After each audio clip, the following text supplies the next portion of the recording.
Donc, merci à la faculté de m'avoir invité. Je pense que c'est une super bonne idée, là, la semaine des sciences sociales. Bon, c'est une fin de 3 jours. Peut-être la semaine prochaine, l'année prochaine, on pourra faire une semaine complète là, de 7 jours. Mais bref, donc, ça va rester un peu dans la même veine. Moi, je vais vous parler en particulier des djihadistes, parce que Aurélie nous a parlé très bien de l'extrême droite.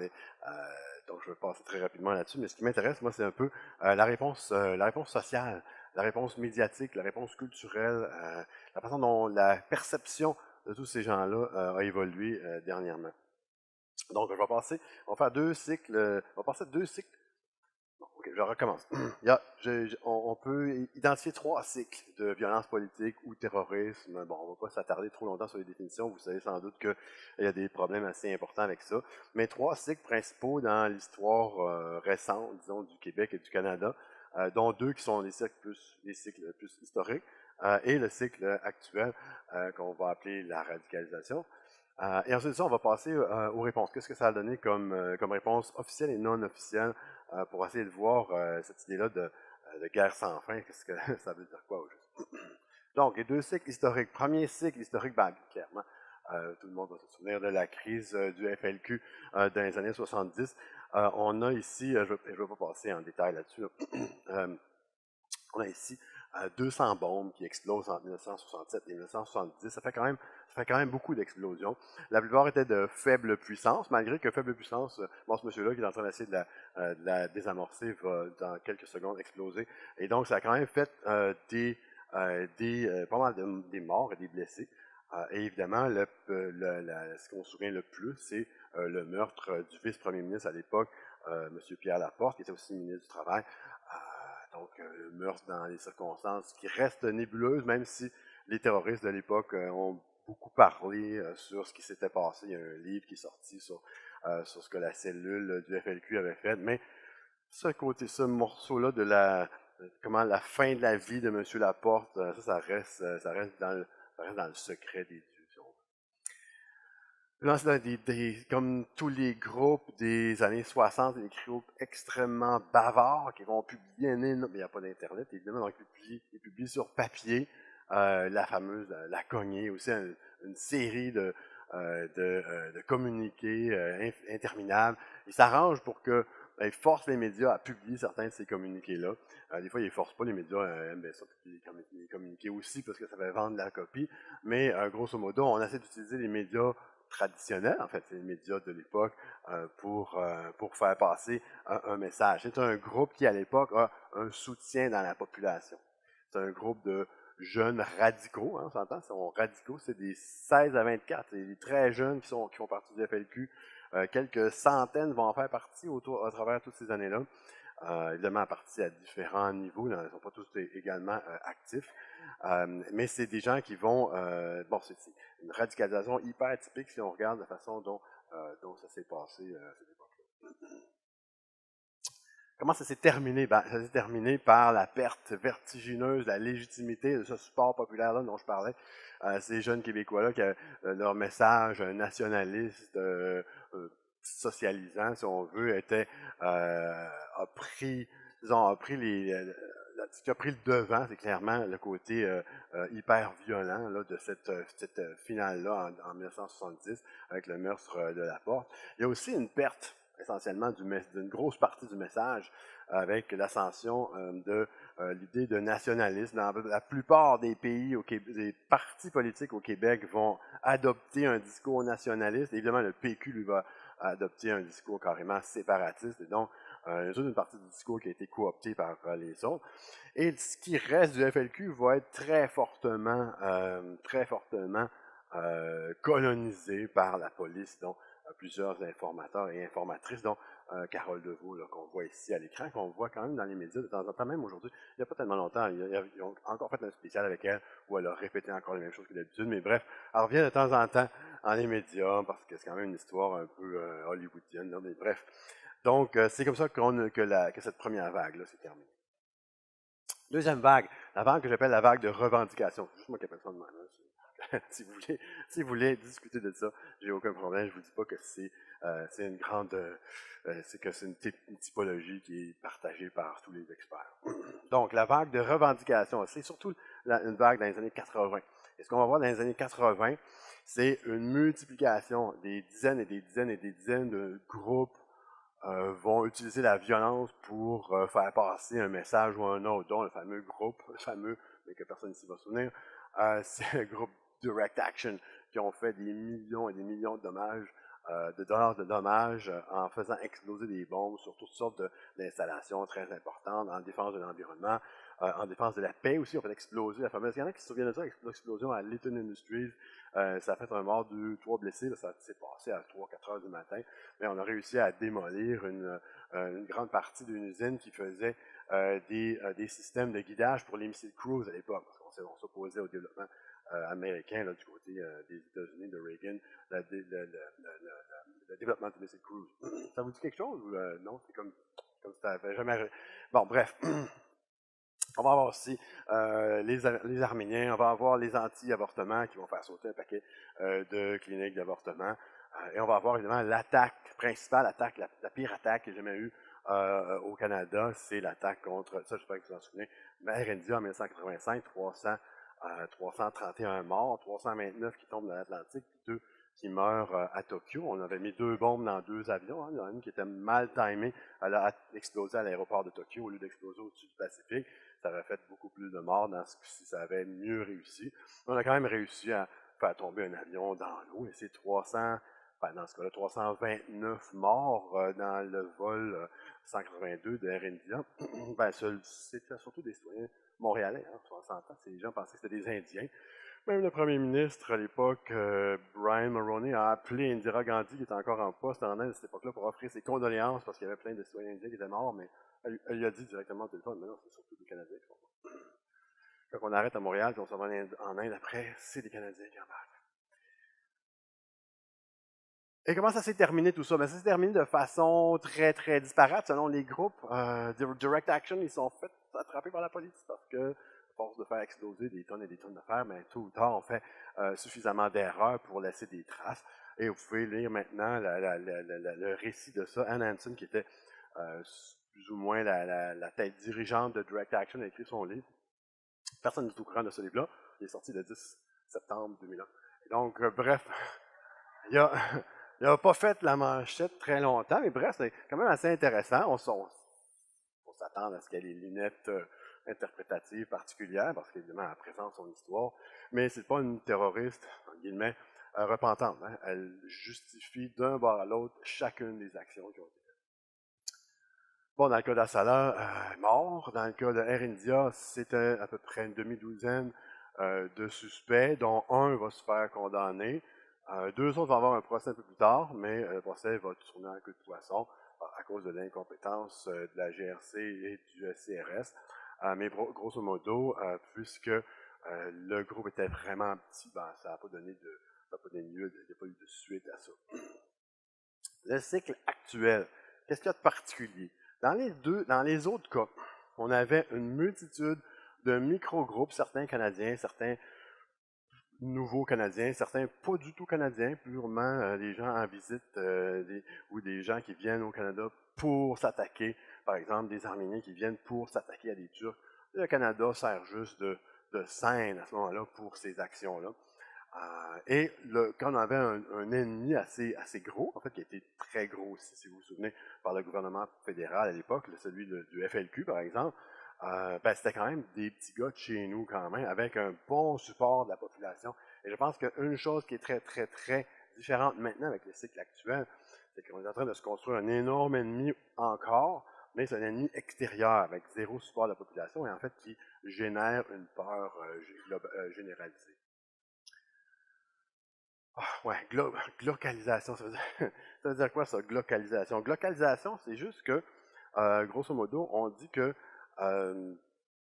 c'est pas seulement dans le terrorisme. On utilise ce mot-là, c'est une contraction entre global et local, pour illustrer des phénomènes qui viennent de tensions entre des mouvements vers le global, la globalisation, entre autres, en particulier pour nous, en particulier les communications, des médias de communication, mais aussi le retour vers le local, les perspectives locales, les développements d'initiatives locales, etc. Et donc, on a du local. Vous allez voir pourquoi c'est local, le terrorisme, là, dans 2 secondes.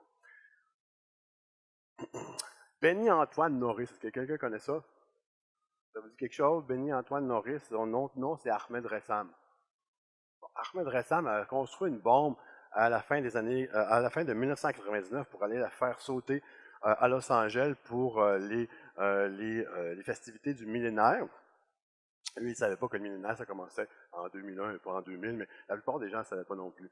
Et donc, il allait avoir des grosses festivités à la fin 99, et lui avait décidé d'aller faire sauter une bombe. Il s'est fait arrêter in extremis par un agent de la douane américaine. Et c'est devenu une espèce de légende, une espèce de mythe qui continue, qui perdure aujourd'hui et qui a convaincu une bonne partie des Américains et même des politiciens et des personnes très importantes dans l'appareil d'État que le Canada servait de base pour lancer des attaques terroristes aux États-Unis et donc justifier également un durcissement de cette frontière-là. Les 18 de Toronto, 2006, 18 de Toronto qui sont séparés en plusieurs groupes, dont un des sous-groupes, quatre particulièrement bien décidés à participer au djihad international, est allé jusqu'à commander des fertilisants qui allaient faire partie d'une bombe éventuelle, peut-être dans un futur rapproché, mais c'est la GRC qui leur avait livré, donc ça s'est terminé quand même pas mal à cet endroit-là. Mais vous avez un cas assez typique de localisation, c'est-à-dire que c'est des gens qui n'ont aucun contact formel à l'extérieur, bon, sauf un passeur d'armes américain. Donc là, c'est un cas de terrorisme des États-Unis au Canada, mais en tout cas, là, leur lien au djihad international auquel ils disent participer, ils veulent en fait sortir le Canada de l'effort en Afghanistan. C'est leur justification principale. Donc, c'est pour ça que je dis que c'est local. C'est que c'est des jeunes locaux dans la région de Toronto qui vont attaquer à Toronto, mais qui sont motivés par la géopolitique mondiale. Le fameux complot de Via Rail, je ne sais pas si vous vous souvenez de ça. Ces deux guélurons-là qui voulaient faire un trou dans ce pont-là pour faire tomber le train. Bon, c'est un complot relativement improbable, mais enfin, il y avait vraiment, c'était deux personnes quand même assez sérieuses. Et dernier exemple, Michael Zerbibo, je ne sais pas si vous avez vu son vidéo d'adieu, là, il fait son vidéo sur son téléphone juste avant de sortir de son véhicule et mener à bien son attaque. Et dans ce message-là, il dit clairement qu'il veut s'attaquer au Canada pour venger ses frères et sœurs musulmans en Irak et en Syrie qui vont bientôt recevoir les bombes que les F-18, enfin, les F-18 canadiens sont partis la semaine précédente. Là. Et donc, c'est encore là une attaque locale, une personne locale qui s'attaque il sort pas bien loin de chez lui pour attaquer, mais qui est clairement motivé par les choses qui se passent quand même pas mal loin.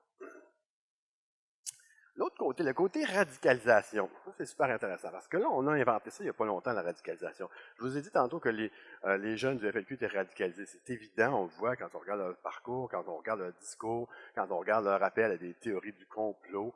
C'est presque les mêmes théories du complot qu'aujourd'hui, d'ailleurs, ça n'a pas changé tant que ça. Et vous avez... bon, mais personne n'a jamais parlé de radicalisation pour ces personnes-là. On ne les a pas appelés des radicaux.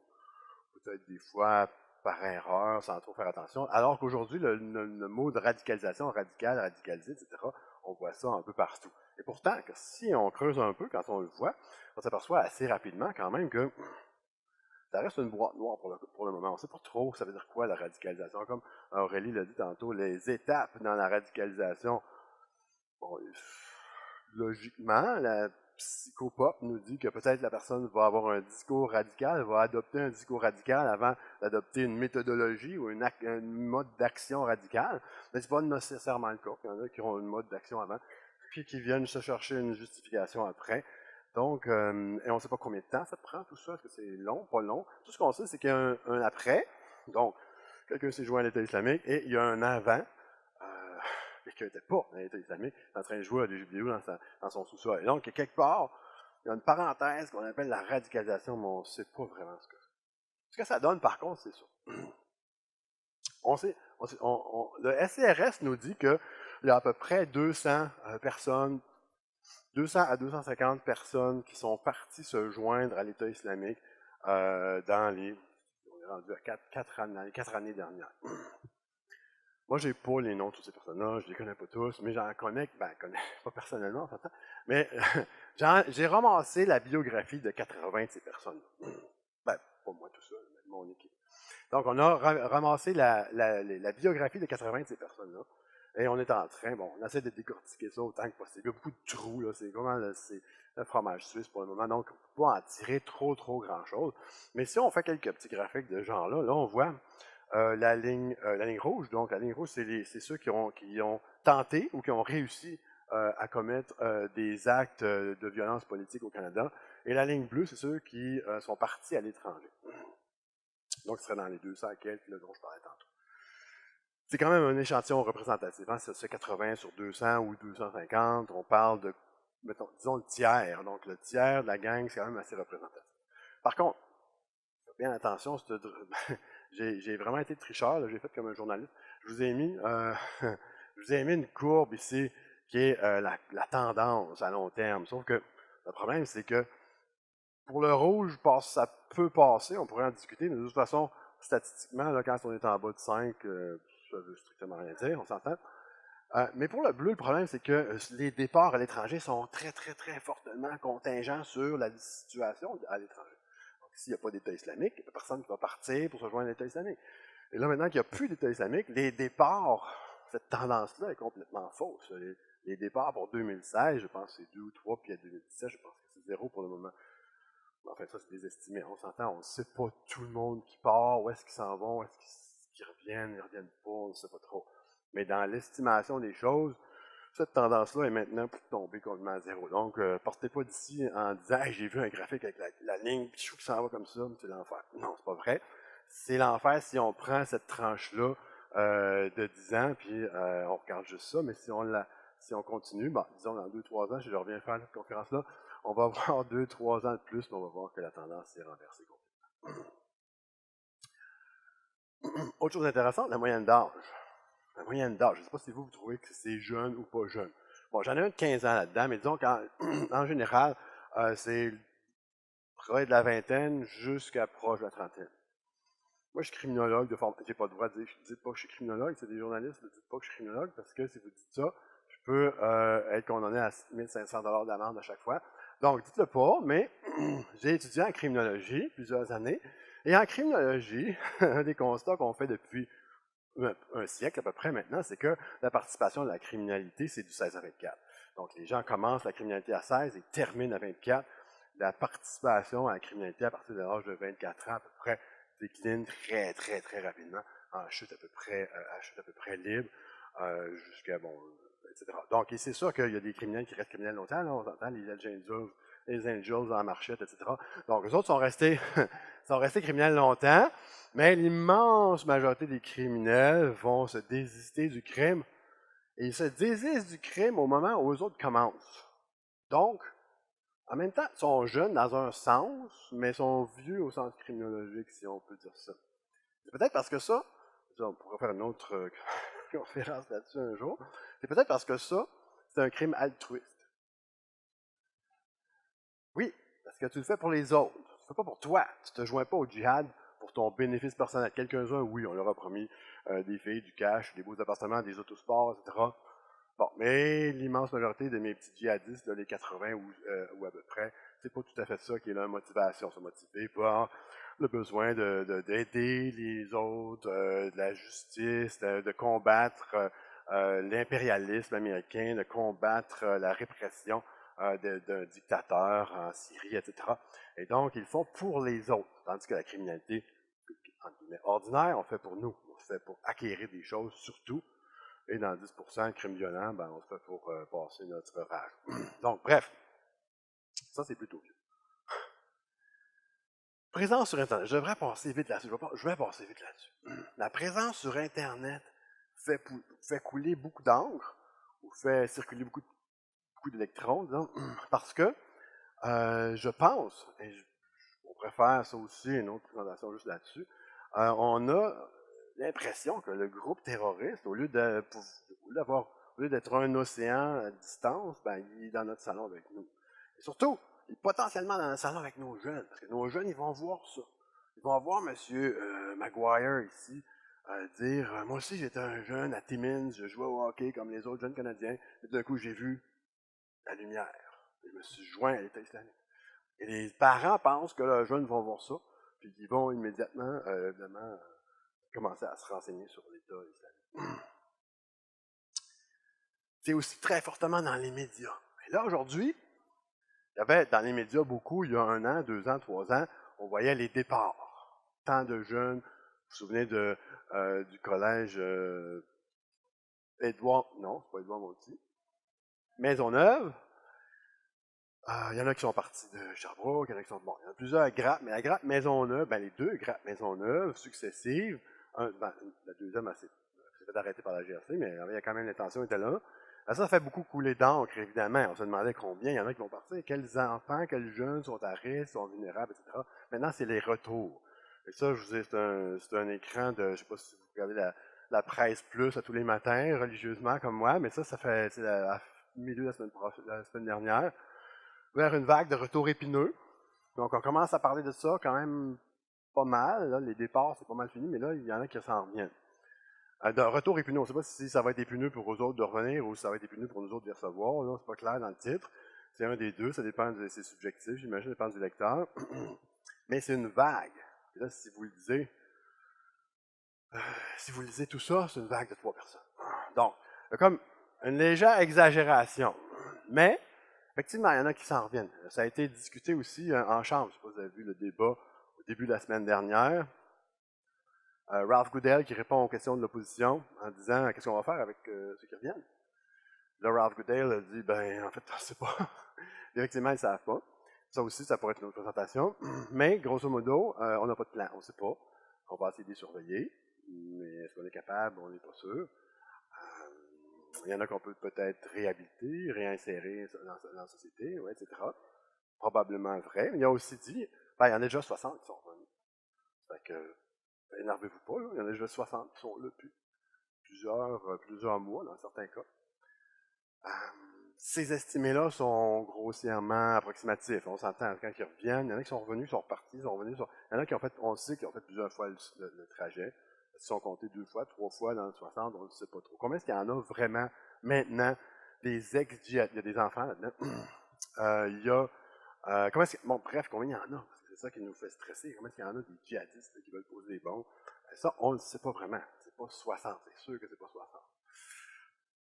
Thomas Eghammer et d'autres ont dit que c'était à peu près 1 sur 9 dans les djihadistes qui revenaient, pas les enfants, pas les femmes, etc. Dans les 60, si on réduit ça aux djihadistes, il y en a peut-être 1 sur 9 de ce taux de chiffre-là qu'on ne connaît pas, qui peut-être ont encore l'intention de mener des actions violentes. Mais là, est-ce qu'ils vont avoir l'opportunité, la compétence, le goût, la fenêtre, bon, etc. On ne sait pas. Donc, c'est probablement moins que 1 sur 9. Je ne sais pas si on est rendu à une personne en réduisant. Mais ça reste une préoccupation importante. Mais je pense qu'elle est grossièrement disproportionnée par rapport au 1 sur 9 de X de 60. Dans les médias, on a aussi la construction de cet ennemi-là majeur. Peut-être pas dans les médias poubelles, là, dans les médias jaunes. Ça, c'est Radio-Canada, où sévit le terrorisme islamiste. Je pense que ce genre, avec la carte, avec les pustules islamistes partout qui poussent, et on a l'impression qu'il y a un ennemi islamiste qui sévit partout dans le monde et qui attend juste d'avoir des bateaux, je sais pas trop, pour venir nous voir. Mais non, il y en a déjà quand même de notre côté quelques petits bon, etc., actes de terrorisme. Mais je pense que ça correspond à la construction encore de cet ennemi-là islamiste. Et ça, évidemment, ça biffe complètement du portrait toutes les circonstances locales qui sont à la base de ces conflits-là.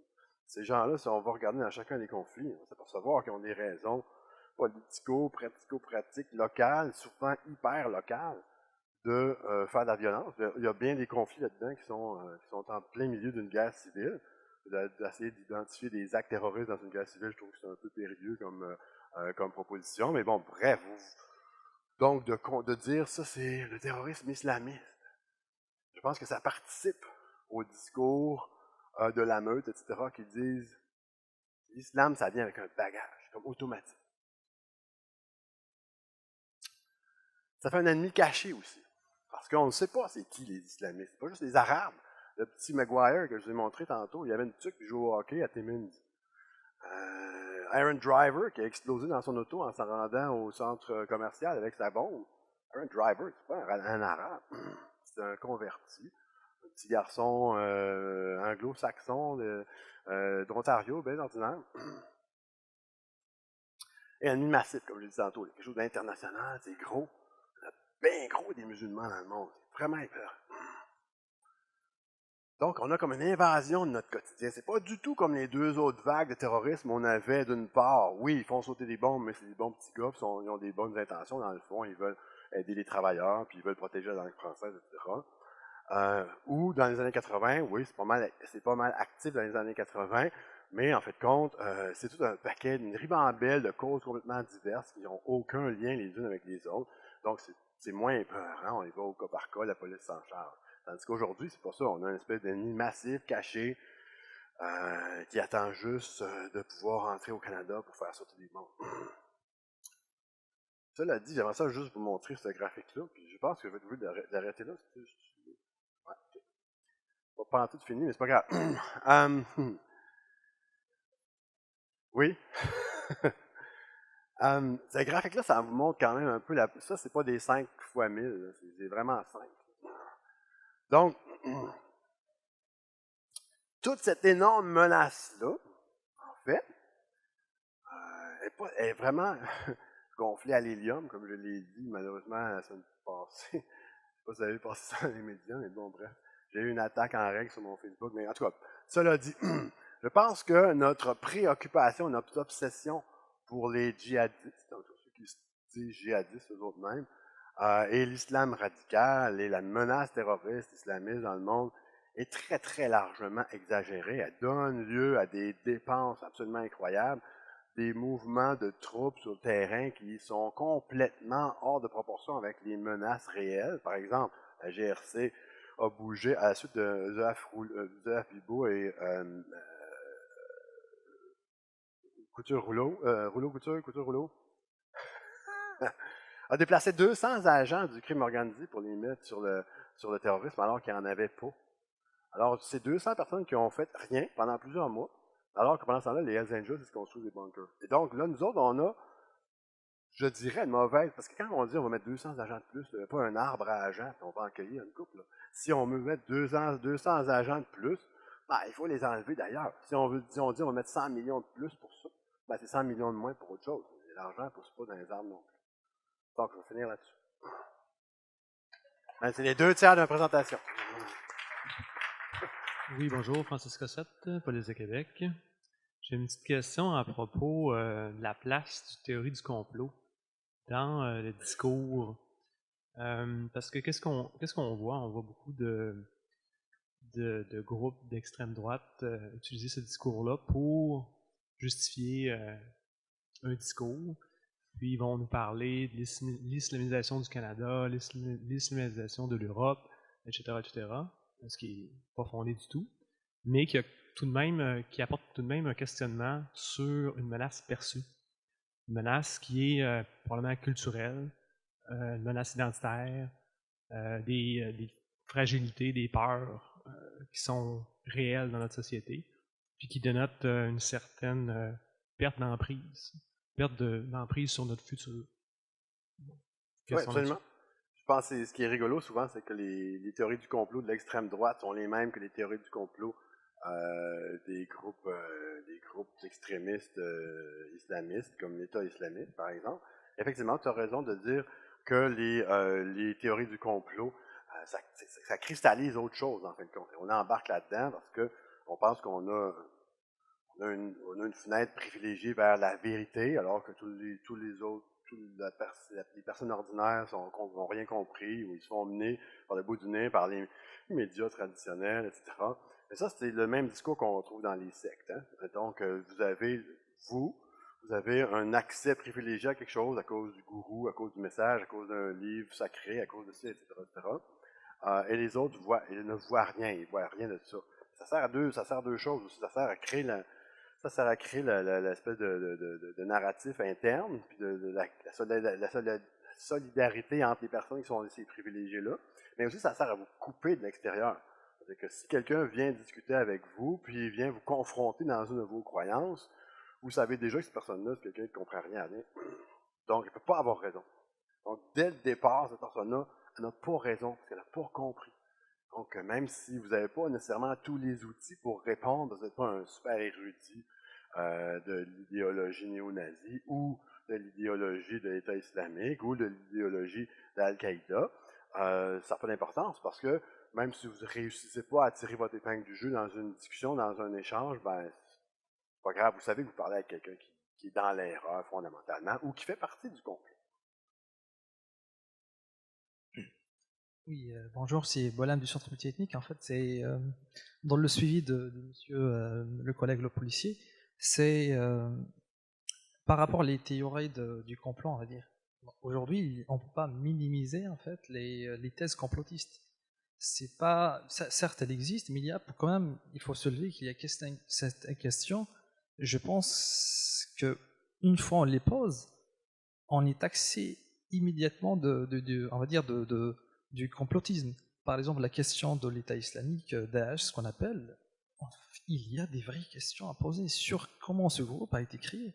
C'est quand même en 2006, déjà, il y a des rapports qui ont été sortis qui ont annoncé la création de ce groupe. Donc il y a des questions légitimes par rapport à ce groupe. C'est-à-dire comment il a pu exister, les moyens, on parle aujourd'hui que pratiquement plus de 90% de ces armes sont américaines. Et par exemple, la dernière fois qu'un imam en Libye, l'État islamique en Libye, on découvre qu'un imam dans une mosquée qui était dans l'extrémisme de Daesh, c'est un agent secret d'un pays dans la région. Il y a des questions légitimes à poser par rapport à ces questions-là. Parce que chaque fois qu'on pose la question pour trouver des réponses, chaque fois on dit « ouais, c'est du complotisme ». Je pense qu'il va falloir aussi creuser davantage sur l'existence de certains groupes terroristes aujourd'hui dans le monde et ça me posait la question, essayer d'expliquer, ça ne veut pas dire en fait justifier non plus, mais je pense qu'on devrait davantage poser des questions et c'est bizarrement tous ces groupes qui aujourd'hui existent, billions, djihadistes, extrémistes, ils s'installent toujours là on trouve qu'il y a une certaine richesse sous le sol. Il y a des questions à poser, je pense, par rapport à ça, sans qu'on soit complotiste, mais des courages intellectuels par rapport à ces questions-là. Bon, écoutez, il y a des vrais complots. On en connaît plein. Le complot des États-Unis contre Allende, entre autres, etc. Donc ça peut nous dire où est les complots. En même temps, c'est facile de voir des complots partout, parce qu'on n'a souvent pas toute l'information. Aussi parce qu'il y a des gens qui... Il y a une énorme quantité de fausses informations sur Internet. En fait, je dirais que 99% de ce qui est sur Internet est complètement faux. Donc, il faut savoir le reconnaître, c'est pas facile. Le truc de poser une question, c'est que, ouais, c'est vrai, mais c'est un truc aussi typique de ceux qui veulent nous pousser vers un complot. Le complot du 11 septembre, par exemple, est toujours présenté sous le couvert d'une série de questions. Oui, mais comment ça se fait que telle chose? Oui, mais qu'est-ce qui est arrivé à telle place? On n'a pas l'information là-dessus. Et donc, il doit y avoir un complot. Je pense que c'est un raisonnement au niveau purement logique, philosophique, si on veut, du raisonnement, qui est grossièrement erroné, parce que c'est de partir d'une négative ou d'une absence de connaissance, puis de remplir avec notre imagination, au lieu de partir des faits connus et de construire une hypothèse, etc., qui pourrait être vérifiée plus tard. C'est le contraire, on construit des hypothèses partout dans les endroits, dans les interstices de l'information qu'on a déjà. Et donc, cette hypothèse-là est impossible, en fait, à falsifier. Elle arrive juste dans les endroits où l'histoire ne sera jamais complète. On a fait la même chose de Kennedy, on en parle encore, on en parlait il n'y a pas longtemps de Kennedy. Les théories du complot sur Kennedy. Donald Trump était... on ne sait pas qu'est-ce qu'il pense du complot, des complots contre Kennedy, etc. Il voulait des soucoupes volantes, un autre complot, etc. Bon, est-ce qu'on va relâcher plein de nouvelles informations? Quand on dit non, ben finalement, il y a des dossiers qu'on ne veut pas sortir, sont confidentiels, etc. Ben là, c'est toute une nouvelle industrie du complot qui vient rentrer dans le « Ah, je savais bien qu'il y avait quelque chose. » C'est pour ça qu'ils n'ont pas relâché tel ou tel. Ah, les fameuses pages manquantes du rapport sur le 11 septembre. Vous vous souvenez de ça? Ils ont sorti il n'y a pas longtemps, il n'y a rien là-dedans. Mais pendant des années, les gens ont pensé, oh my God, c'est là qui est le complot. Puis il manque, c'est quoi, c'est 18 pages, 20 pages dans le fameux rapport. Vous vous souvenez de ça? Vous avez vu passer ça? C'est sorti il y a 1 an, je pense, les fameuses pages. Et finalement, maintenant, les pages, on les avait enlevées parce que ça parlait de l'Arabie Saoudite un peu, mais on voit pas clairement le complot là-dedans.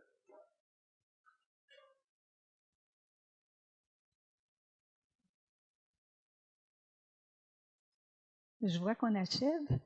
Oui. Et je m'attendais, je savais que vous vouliez en dire davantage tout à l'heure, puis qu'on vous arrêtait, mais moi, je me suis dit, et en conclusion, je m'attendais à une conclusion. Mais oui, je sais. Ah, on fait tous notre conclusion, mais j'aurais aimé entendre la vôtre. Ben écoutez, la conclusion, je m'en allais dans ma 3e partie. C'est parce que j'étais assis là tantôt, puis je rappelle des idées, puis je rajoutais des slides dans mon affaire, mais j'ai pas eu le temps de tester, voir si ça prenait une demi-heure. Donc, la conclusion, c'est que je voulais passer après ça dans les réponses qu'on fait, en fait, dans les réponses qu'on fait à tout ça. Et le climat de suspicion qui a été généré par les gouvernements, par tout plein d'autres, par les nouvelles, par les médias. Ça, c'est le fameux, je ne sais pas si vous avez déjà vu ça, le reportage de TVA sur l'association musulmane de l'Université de Concordia. Ça, je ne sais pas, ça vaut la peine, je pense que c'est sur YouTube, vous pouvez le trouver. C'est la petite porte en dessous de Concordia, je ne sais pas si vous êtes déjà allé là, comment ça marche, c'est que c'est un campus en plein milieu de la ville. Et il y a tout un paquet de maisons en rangée, 2-3 étages autour, qui appartiennent à Concordia, qui sont attribuées à des associations, des facultés, etc., etc. Et bon, l'association des musulmans, eux autres, ils se sont fait donner ce local-là. Mais il est en dessous d'un escalier un petit peu caché comme ça. Alors le journaliste arrive et dit « Ah ah, les enfants trouvés, mais c'était bien caché. » Et le reste est sous ce ton-là. On rentre avec la caméra, on met la caméra dans la face des gens qui sont là, puis on leur dit « Qu'est-ce qui se passe ici? Vous avez quoi comme livre? » etc. Puis là, ils répondent pas. On dit « Ah, ils cachent quelque chose. » Après ça, on se tourne vers un ordinateur, un système avancé de gestion d'information. C'est le logiciel qui sert à prêter les livres. Et donc, ça continue comme ça. L'ensemble du reportage est comme ça. Et ça construit une affaire absolument incroyable. Des livres, Fabrice de Pierrebout, c'est le roi de tout ça. Il nous prend 30 ans d'histoire de terrorisme à saveur islamiste, puis il nous compresse ça comme si c'était arrivé la semaine passée. Mais c'est super intense. Wow, c'est comme... si on regarde les dates, des fois les dates ne sont pas toutes là. La misère à savoir où est-ce qu'on est rendu. On est encore en 1988, là, où on est rendu en 2003. Et finalement, ça donne l'impression d'une activité là, fébrile du côté des musulmans. On a aussi le nom d'Adil Sharkawi à toutes les 2 pages écran. Donc, bref, les médias ont très longtemps aussi utilisé les images de propagande des organisations terroristes directement, comme si c'était eux autres qui les avaient prises. Donc, on a un reportage sur, je ne sais pas trop quoi, avec l'équipe de nouvelles de Radio-Canada qui va nous prendre du vidéo, puis parler à des gens. Le reportage sur Daesh, lui, c'est toutes des images qui ont été faites par Daesh. C'est normal, on n'est pas capable de rentrer là pour faire des photos de nous autres mêmes. Ce qui est peut-être moins normal, c'est qu'on prenne à notre compte, comme la nouvelle, des images qui ont été faites pour la propagande. Ça, je trouvais ça quand même bizarre. Les médias commencent à faire un petit peu attention là-dessus. Ce que je voulais dire, grosso modo, c'est qu'on est en train de se construire un monde où l'ennemi est infiniment puissant. Pas vraiment, on ne pourra jamais faire face. Et on construit notre réponse à coup d'efforts de sécurité. C'est là que j'avais une photo de brique, là. Je te l'ai montré tantôt, j'avais une brique. La sécurité, c'est pas comme une brique, c'est pas un objet, c'est pas une chose, c'est l'absence d'une chose, l'absence de menace. Et donc, les actions qu'on étiquette comme étant sécurité, c'est pas de la sécurité, c'est une action qui a été étiquetée comme ça. Est-ce que ça produit réellement de la sécurité? Dans l'immense majorité des cas, la réponse est non, complètement. Ça ne produit aucune sécurité additionnelle pour le public canadien. Et comme ça n'en produit aucune, on continue d'en ajouter. On ajoute, on ajoute, on ajoute. Et c'est une inflation infinie, une inflation perpétuelle, ou une guerre perpétuelle, comme je le disais dans mon titre. C'est ça la conclusion. Je vais prendre une dernière question pour toi, Stéphane. Oui. Merci. Merci, bonjour. C'est la même chose, je dis. Et pourquoi est-ce que vous avez mentionné les Fronts de libération du Québec si à niveau international, après les attentats de Wall Street et New York, tout le monde parle de terrorisme. Et croyez-vous que la lutte pour la revendication sociale, la lutte pour la souveraineté, la lutte pour les droits humains, pour la diversifier religieuse, les croyances, etc., sont la même chose de terrorisme? Podriez-vous faire la distinction, distinguer le terrorisme d'État ou le terrorisme comme ça? J'ai pas tout à fait compris la question, mais je vais me rattacher à la dernière partie. Le terrorisme d'État, je pense que ça existe. Je pense que ça tue plusieurs centaines de fois plus de monde que le terrorisme qui n'est pas d'État. Donc, c'est un objet beaucoup plus important au niveau de la sécurité internationale. Mais c'est aussi un objet entièrement différent. Alors, moi, quand je parle de terrorisme, je ne parle pas de terrorisme d'État, mais je pourrais vous revenir ici l'année prochaine avec une présentation sur le terrorisme d'État. J'ai fait ma thèse sur la fin de l'apartheid en Afrique du Sud. Juste dans ma thèse, là, il y a beaucoup plus de morts que l'État islamique a pu faire à date. Donc, bref, ça fait 18 ans déjà. Mais bref, le reste de la question, je m'excuse, j'ai pas trop compris, mais c'est vrai que la notion de terrorisme est quand même assez vague, et c'est très, très instrumentalisé quand on n'aime pas quelque chose, on appelle ça du terrorisme. Quand on aime quelque chose, même si c'est violent, on dit c'est autre chose. Alors, je ne sais pas si ça peut